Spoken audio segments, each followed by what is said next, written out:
SACCI says 49% of the respondents reported positive trade activities in April.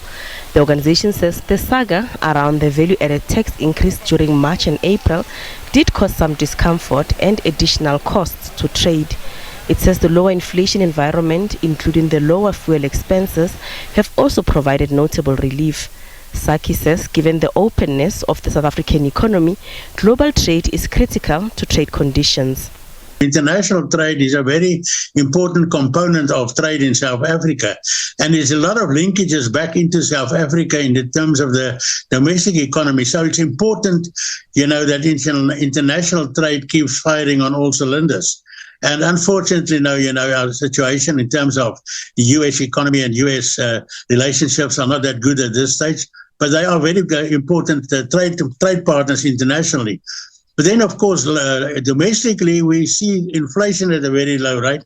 And it still seems that although there's some cost pressure still coming through, in terms of electricity and so forth, and municipality tariffs, we still see inflation at a reasonable low rate, especially consumer inflation as well as producer inflation, which is a good landmark for South Africa. SACCI says respondents' optimism about future prospects for trade tapered down slightly. It says its members perceive actions taken to enhance local economic performance as positive despite a global uncertain economic environment.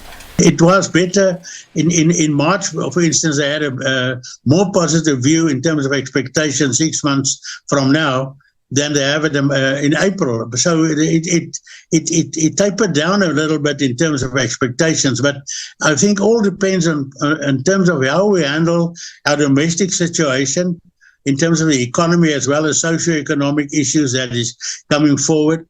As you've mentioned, the government of national unity, which is actually positively inclined towards creating an environment for a higher economic growth, which will be important, and I think that will drive your future expectations.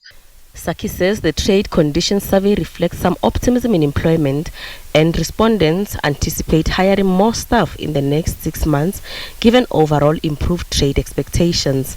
Gloria Sefakomosi, SABC News, Johannesburg.